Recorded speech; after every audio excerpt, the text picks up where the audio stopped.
friends, welcome to the third session for the series tutorials page object model using Selenium WebDriver and Java. Today in this session we are going to see how can we implement page object model design pattern with page factories. So let's get started.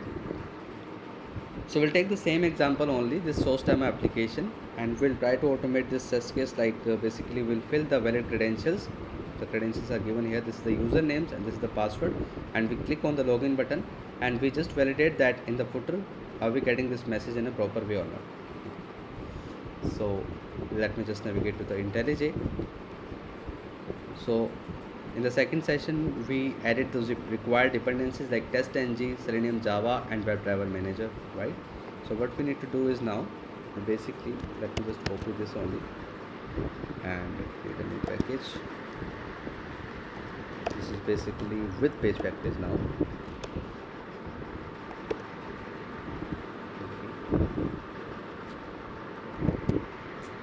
Just a second, there's some issue. Okay. So what we need to do is we created two classes, one the login page and one the home page. So in the login page class, what we did, we actually defined our elements, like what all elements do we need to work with to automate the test case.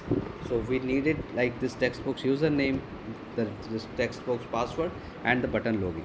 Okay, and these were the operations which we needed in the test case. We wanted to fill some value inside the username textbooks, inside the textbook's password, and we wanted to click on the button login. And then what we were doing on the home page itself, we were just trying to get this value from the footer textbooks. This is the test case basically. So what we were doing is we were just validating that whether the user is able to see this message or not. Okay, so let me just make a copy of this as well. So this is test 3, a page object model but with page factories. Okay, so what will be the difference? Basically what we have done inside the test case, for example, if we have written hundreds of test cases without the page factories and now you want to switch to the page factories, so where exactly do you need to make the changes? So let's get started with the login page only.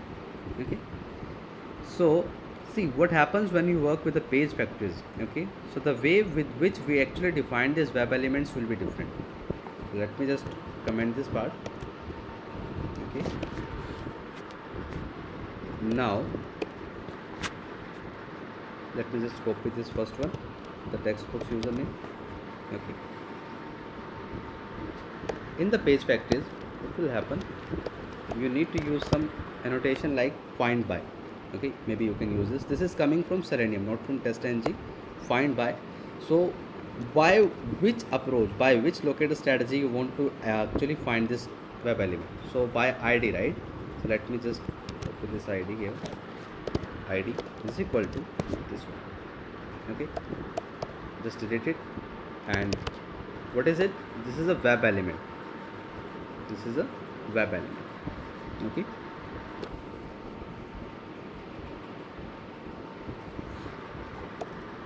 just delete it. The same way which we need to use is for the textbook's password. So let me just take this password and by name I want to look it for name, provide name. Let's just do it for this in the same pattern for this login button as well.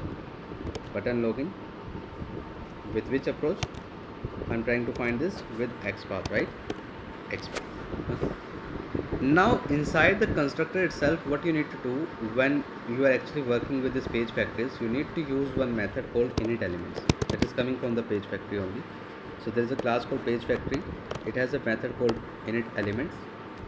Okay, you need to pass the driver and this will work.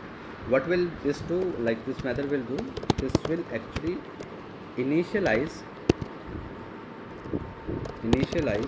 the web elements declared in class using what?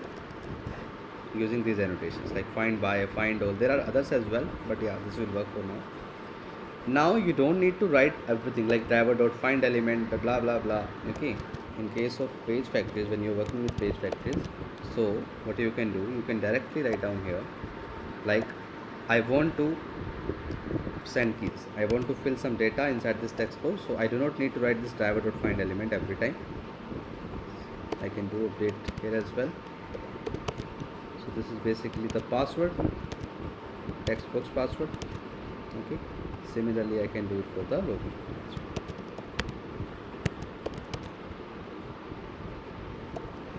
Now you see, this is the only difference, like where exactly you need to make the changes when you are working with page factories and when you are not. This was the example without page factories, and this is the example how do you define your web elements basically with page factories. Okay, I can do the same thing for the home page as well. Just a second. So page factory, basically init elements, driver, and this. Okay, now let me just comment this part. Private web element message footer. What was the annotation which we used? It was something called find by, right? Find by, and I'm trying to find this by using xpath, right? So xpath is equal to double quotes, and then you can pass it. Just delete it and done. See, we're done. Now instead of this, I do not need this driver.find element now, so let me just run this message.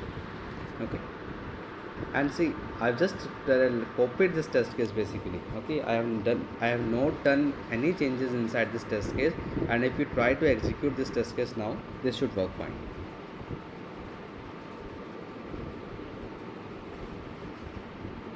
The same way it is going to use these methods like fill text box username, fill text box password, but the internal implementation in those methods are now different. You see, we navigated to the website, we were able to fill the credentials, and we were able to perform this login functionality test. Now intentionally, if you want to see like I'm just making the change in the expected message, now try to execute this test case, this should fail, right? Because intentionally we have provided some extra content here in the expected message, so the assertion should fail, which we have used.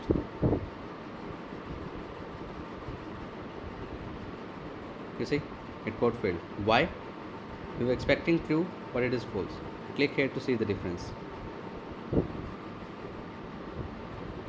Okay, it is not showing the difference. Okay, so this is how actually you can make the changes basically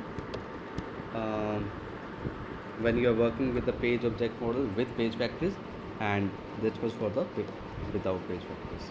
Okay, so I think we are clear on this part. So in the next session we will see like what is builder design pattern, builder pattern in page object model. Okay, so that's all for this session. Thank you for your time. Have a good day.